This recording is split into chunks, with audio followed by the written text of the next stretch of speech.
జై శ్రీరామ్. ఓం శ్రీ గణేశాయ నమః. ఓం గం గణపతయే నమః. ముందుగా జై స్వరాజ్య టీవీ ద్వారా ముందుగా వచ్చేటువంటి గణపతి నవరాత్రి ఉత్సవాలందరికీ కూడా శుభాకాంక్షలు తెలియజేస్తూ ఈ చిన్న వీడియోని సమాజానికి తెలియచేయాలని మంచి కోసం చేస్తున్నాము. దేశవ్యాప్తంగా జరిగేటువంటి గణపతి నవరాత్రి ఉత్సవాలు అత్యంత వైభవంగా, అంటే ప్రతి ఒక్క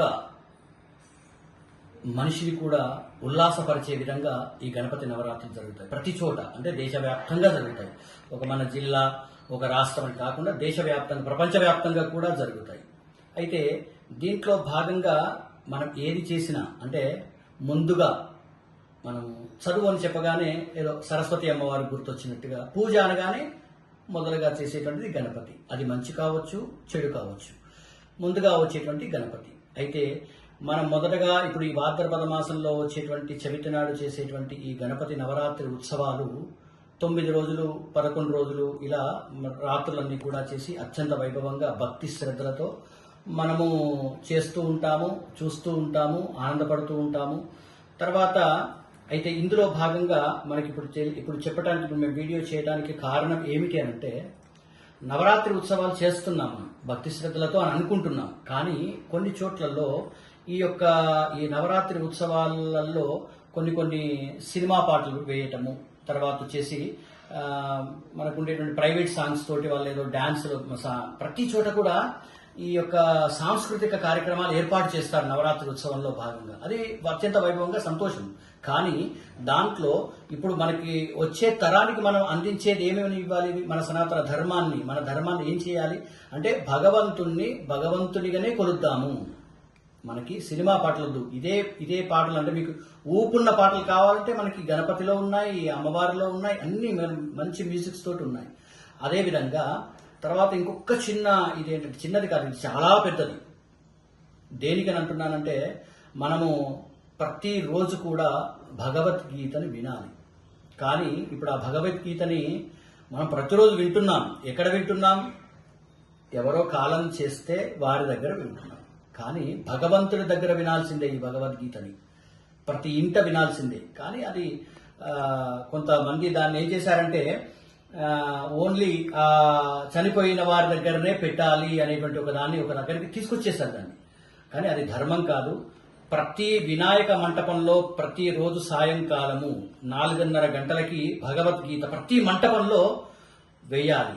అంటే మాకిప్పుడు ఈ పోలీస్ డిపార్ట్మెంట్ కానివ్వండి, గవర్నమెంట్ కానివ్వండి, ఇప్పుడు మీరు పర్మిషన్ తీసుకునేటప్పుడే 4:30 గంటలకి మేము ఖచ్చితంగా భగవద్గీత వేస్తాము అని మీరు పెట్టే మంటపం దగ్గర మీరు పర్మిషన్ తీసుకోండి. పర్మిషన్ తీసుకున్నా తీసుకోకున్నా వేయండి.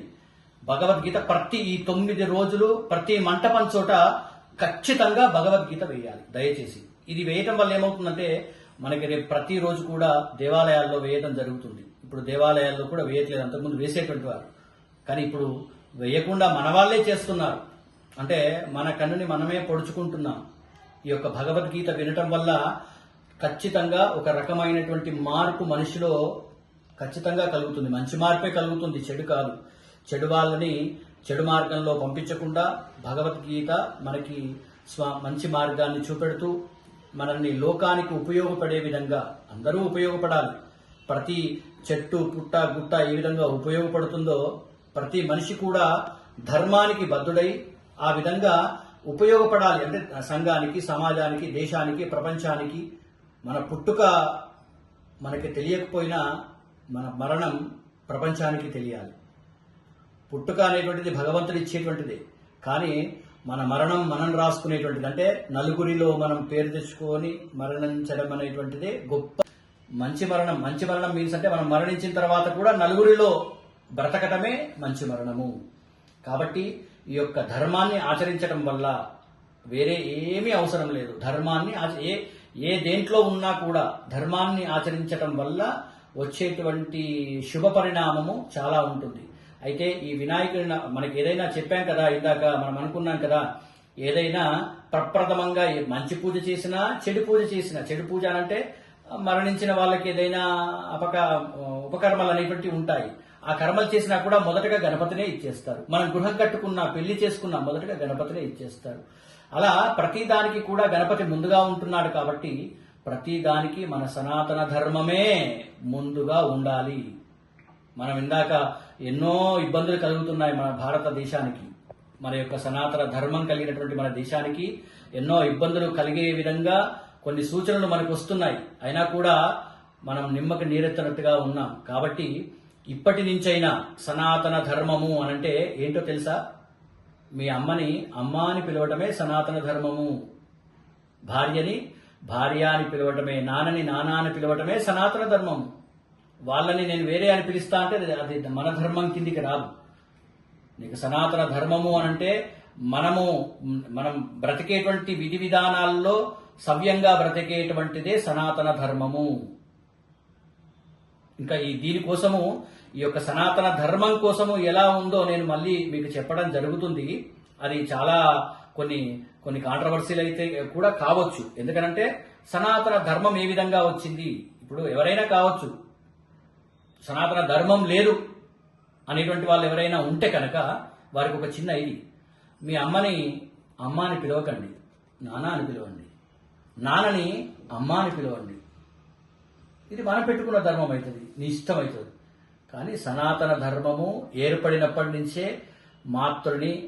మాతృదేవోభవ, పితృదేవోభవ, ఆచార్య దేవోభవ.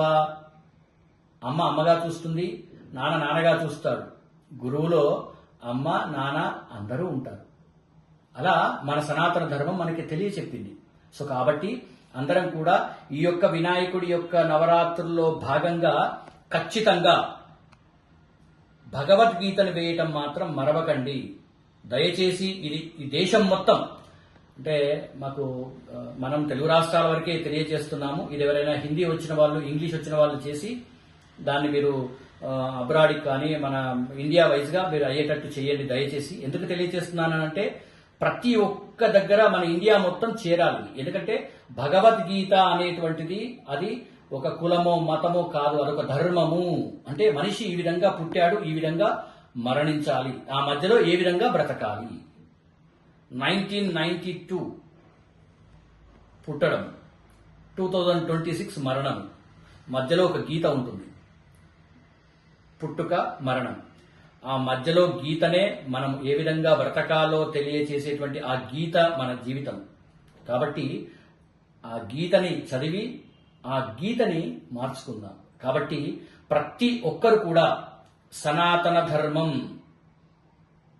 చెప్పాను కదా, ఇంతకుముందు కూడా చెప్పాను నేను, లోకా సమస్త సుఖినో భవంతు మన ధర్మం యొక్క ఇది. దాన్ని కొంచెం ఏదైనా కూడా మార్పు వస్తున్నట్టు మనకి ఎట్లయితే అక్షరాలలో మార్పులు, తర్వాత లిపిలో మార్పులు ఎలా వస్తున్నాయో ధర్మాలలో కూడా మార్పు. సనాతన ధర్మం సుఖినో భవంతు. ఎస్, సనాతన ధర్మం సుఖినో భవంతు జరిగితేనే లోకా సమస్త సుఖినో భవంతు జరుగుతుంది అనేటువంటిది ఇప్పటికీ అర్థమవుతుంది. ఎందుకంటే మార్పులు జరుగుతున్నాయి కాబట్టి. ఇక్కడ వేరే వేరే దేశాలలో మన రాష్ట్రాలలో, మన దేశంలో ఉండేటువంటి రాష్ట్రాలలో కొన్ని ఇబ్బందులు జరుగుతున్నాయి కాబట్టి ఈ స్లోగన్స్ వస్తున్నాయి. లేకపోతే వచ్చేటి కావు. లోకా సమస్త సుఖినో భవంతు ఎప్పుడు కూడా. కానీ సనాతన ధర్మం సుఖినో భవంతు అని అంటేనే లోకా సమస్త సుఖినో భవంతు వర్ధిల్లేలా ఉంది. కాబట్టి అందరూ కూడా